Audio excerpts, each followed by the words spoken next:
Hey folks, Craig Danger, vinyl record player. Oh, you know what? I had so much fun with my last video, which was, of course, 5 underrated debut LPs of the 1960s. That I thought, you know what? I need to do this for the 70s. The 70s, whoa, so much good music. So much good music, in fact, that I decided to split it up into years.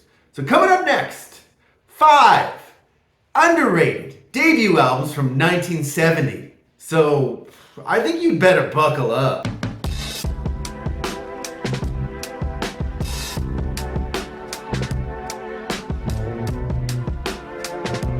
All right, and we're back. Yeah, thanks again for tuning in.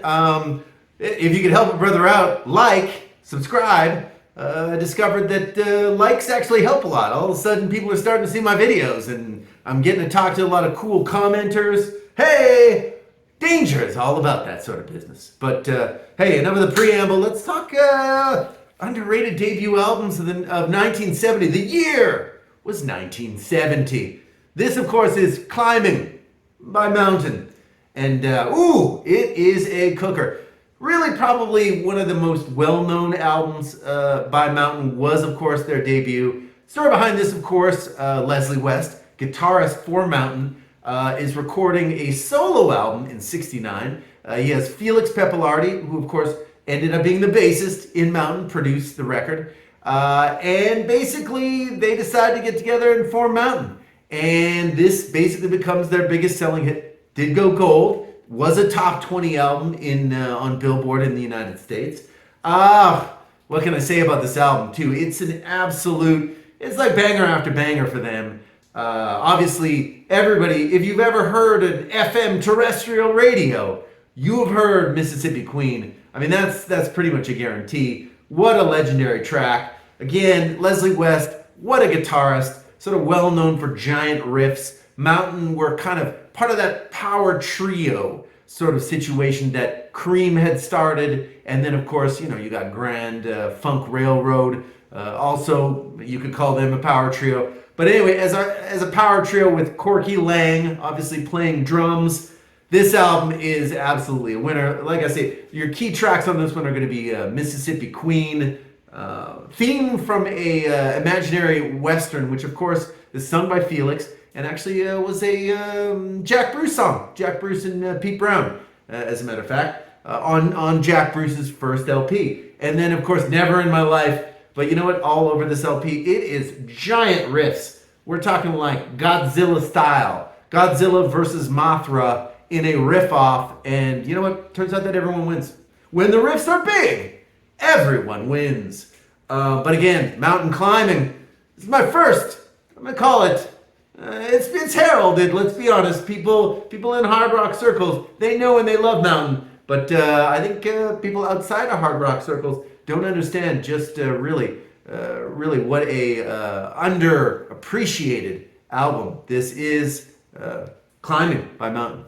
All right, and then you know what? We can only go to number. Ooh, how about this one? This one is what? I know you're all like, what are you, Swamp Dogg? What? Hey, come on now. 1970, friends. Jerry Williams is Swamp Dogg. It's actually a really nice one. This was repressed in 2013. On the Alive label, some nice green vinyl. But Swamp Dogg, Total Destruction to Your Mind, really good soul album.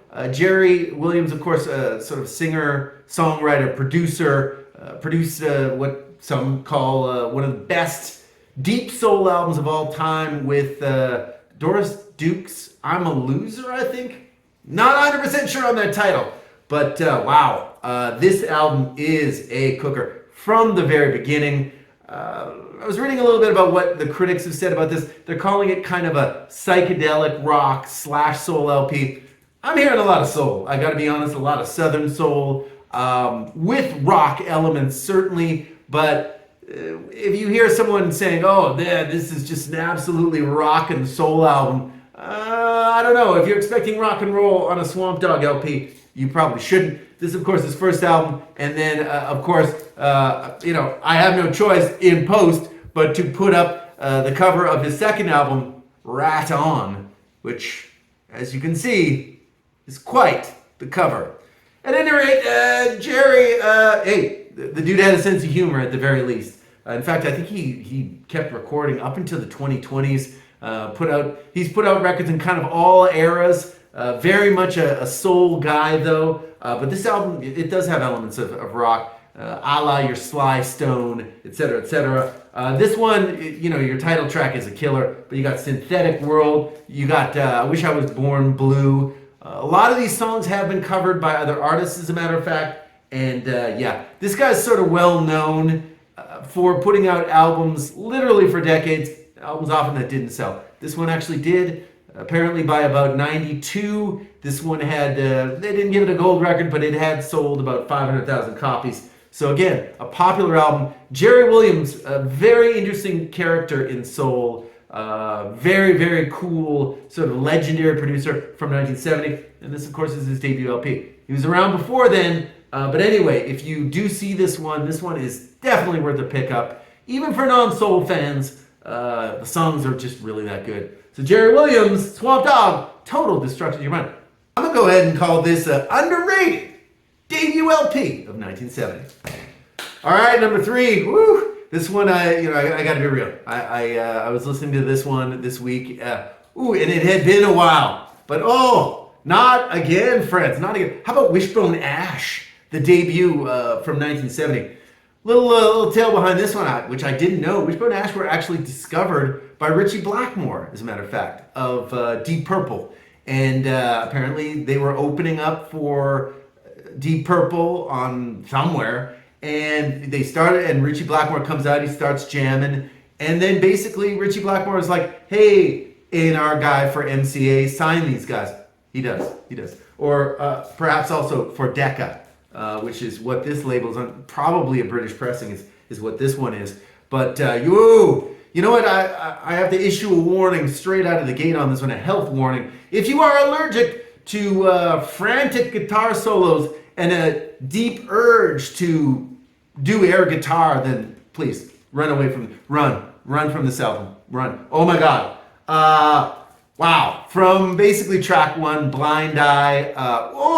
It's all riffing. It's all just but in a fantastic way. This is just it's a glorious record, really. It's a band that just does not care. But wow, can they play a guitar? Basically from the whole first side is very good. There's some proggy elements, definitely some sort of boogie rock elements, but man, the guitars on this are just really, really good. A lot of bangers on that first album. The second side, they just go all prog. Basically, you got 2 10-ish, 11-ish minute tracks, and Wishbone Ash just coming out and absolutely blowing a hole in, I think, hard rock at the time. I don't think anybody bought this one, so, it just kind of is what it is. But Wishbone Ash, obviously, later. If you're a listener to classic rock radio, you've heard Wishbone Ash. That's just a fact. Although I'm not sure that you've heard much off of this album, which again, wow, this one is a good one. There's another one called Whiskey Lady on this one, too. But anyway, the whole album is good. It's an absolute gem from 1970. This one, if you are afraid of a lot of riffing, run. This one will get you. It's gonna get you. But Wishbone Ash, the self-titled debut from 1970. That'd be my third one of 5, and number 4 of 5. We got to talk about Minnie Ripperton's "Come to My Garden." Obviously, very famous for the song "Lovin' You," but this, of course, would be her first solo album. Previous to that, she was in kind of a sort of symphonic baroque pop / soul group called the Rotary Connection, produced by Charles Stepney, who's one of those fantastic sort of late 60s, early 70s producers, like your Norman Whitfield, like your even Bacharach-y, almost. Really, really good stuff here. In fact, I was reading that, of course, Minnie actually was looking for that kind of sound, kind of a Bacharach, Dionne Warwick sound on this one. So there's a lot of lush strings. Charles Stepney, again, great producer. He produced all of Rotary Connection. A lot of stuff produced in the Chicago soul world. But this one, big track on this one is Les Fleurs. which you've probably heard before. Very much like, I get that vibe that, it could have been on the Hair soundtrack or something, but better. And yeah, really good album. This, of course, would get her going. She's really well known for the song Lovin' You, which I think would probably be maybe an album or two down the line. But by all means, this is worth a pickup. This, of course, is a repressed, nice vinyl actually on this one. Nice sort of purple, magenta. Dare I say? I said magenta. I'm gonna call it a magenta. But at any rate, Minnie, Ripperton, Come to My Garden. Really good album. Really worth a pickup if you do see this one. And of course, this is a re-release. So yeah, they are out there, and you can buy them. And to close out this 5 spectacular debuts from 1970. Underrated debuts. How many people do you think are going to be talking about Paul Kelly's Stealing in the Name of the Lord? I'm going to say not many. You know who is? How about Craig Danger? Craig Danger's talking about it on the Happy Tiger label. Yeah, I know. It's a Happy Tiger label. Might as well start there. Happy Tiger label lasted for this album. Not a big concern, obviously, and not very good. Paul Kelly, on the other hand, had kind of been bopping around. He'd been in New York. He'd been in Florida. Songwriter, singer. Had released a few singles earlier than 1970, but this, of course, is his debut album. Big song and the title track, Stealing in the Name of the Lord, which actually he had originally written for Sam Moore of Sam and Dave. Sam Moore says, no, I'm not doing that. It ends up becoming a hit. Ends up going to about 50 Billboard, but it was about a top 15 soul hit. Quickly, the Happy Tiger. I mean, hey, I don't name the labels, okay? I just talk about them. Happy Tiger quickly releases it. They go out of business pretty much after that. But you know what? Cover to cover, this is a really good soul record. A lot of elements of the church. Again, Paul Kelly, really good songwriter in general.